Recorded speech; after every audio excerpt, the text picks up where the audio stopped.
Hello everyone, welcome to Wednesday's English and our third lesson in our poster unit. So we are thinking about making a poster this week about how to look after a pet or an animal, aren't we? And if we're looking at our thinking boxes to success, our purpose is to inform, to give information about something. Our audience is whoever you've chosen. The key features we're making sure we include in our poster are title, pictures and information. And then the grammar that we are including in our writing, as always, are capital letters, finger spaces and full stops. And if you're doing subheadings, maybe question marks as well. Okay, so yesterday we thought about what we wanted to include on our poster. So today we need to find out the information, don't we? So we decided our title yesterday, and you decided what things you were going to write about. And if you were doing subheadings, those are going to go on your poster. And if you're not doing subheadings, you still used some subheadings to help you decide what information you needed to find out. So remember, I chose to do a dog, and my title was How to Care for a Dog. So you haven't done it on your poster yet, but I just wanted to show you where it was going to go. And then the first subheading that I thought of was, what does a dog need? And the second one was, how do I keep my dog healthy? So today I need to find out the answers to that, and I need to write them in some sentences so that when I come tomorrow to starting off my poster, my actual poster, I've got all the information that I need and I can just transfer it onto my poster. Okay, so remember, if you've got your own pet, you might already have all the information that you need, or you can use these posters that I put onto Class Dojo yesterday to get some information. So we've got dog, cat, fish and rabbit, and I think there are a couple of others on the document on Class Dojo, so you might like to use that.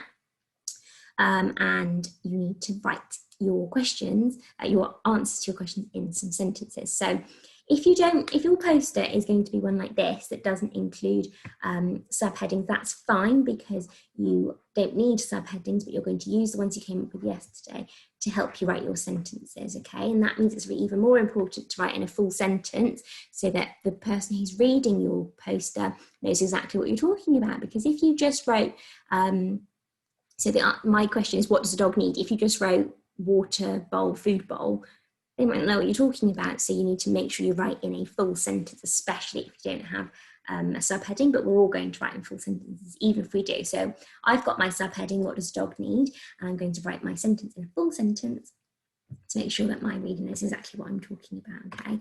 So the answer that I've thought of for this question is, a dog needs a food bowl, a water bowl, a bed, toys, and a lead. Okay, now I'm going to use something called a comma here, but we don't need to worry about commas yet. We're not really going to learn about those properly until you're in year 2. It just helps us to separate information when we're writing a list. Okay, so I'm going to start my sentence using the end of this to write it in a full sentence and use a big capital letter. So a dog needs. Okay, and then I can write the things that it needs. So you might be doing a cat, you might be doing a rabbit, you might be doing something else. You might be doing a dog, but you might not be using this question. That's fine. Okay, this is just my example. So a dog needs a food bowl. So a food bowl. So it's the O sound that looks a bit like that, looks just like the owl sounds of the O.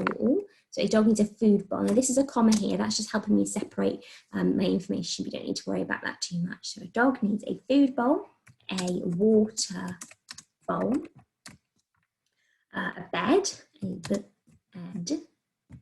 some toys. I'm going to think about the word some, tricky word, some oi, that oi sound that comes at the end of the word, some toys, and a lead. So I'm thinking about the E sound in this one is EA, so lead.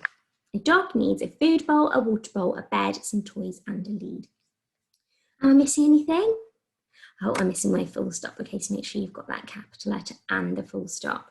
Now, if I wasn't having a subheading, if I was using this poster, then that sentence would make perfect sense, because I've started it off with a full sentence. So a dog needs, so you're telling your reader exactly what you're talking about. A dog needs a food bowl, a water bowl, a bed, some toys, and a lead. Because if you just wrote a food bowl, water bowl, bed, some toys, and lead, they might not know what you're talking about. Okay, so we need to make sure we start with that full sentence. Okay, so I've now answered my first question, and I need to think about my second one. So my second one is, how do I keep my dog healthy? So the sentence that I've thought about is, dogs need to go for a walk every day. In fact, I've thought of 2 sentences. They also need to run and play to keep healthy. Okay, so can you see how this time I'm still writing the full sentence, but I'm not talking about the question till right at the end, and that's okay as well. So my sentence is dogs need to go for a walk every day. Okay. Dogs need to go for a walk every day. Full stop, okay? And now I'm going to say they also need, thinking about the word they, tricky word, like the with a Y on the end, capital letter. They also need to run and play to keep healthy. So can you see how I have put the question into my sentence? This time it's at the end. So dogs need to go for a walk every day. They also need to run and play to keep healthy. Okay, so if my reader was reading that without my question, without this, they would still know exactly what I'm talking about, okay? So your job is to plan what you're going to write on your poster. So yesterday you planned your questions, so you don't need to write those again. You just need to write down what you're going to write in the main part of your poster. So for me, it's what I'm going to write in these two boxes. So I've already written this down.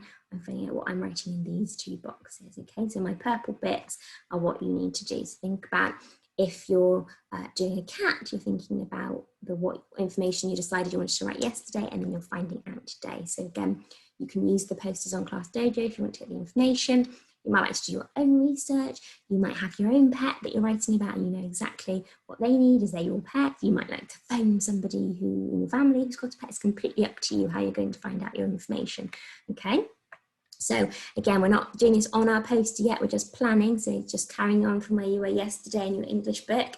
And then tomorrow we're going to start writing our posters properly, okay? So year one, you're doing a great job so far this week. So remembering now this today, full stops, capital letters, finger spaces and full sentences, okay? Look forward to reading what you've done and I will see you tomorrow to start off our posters. Bye everyone.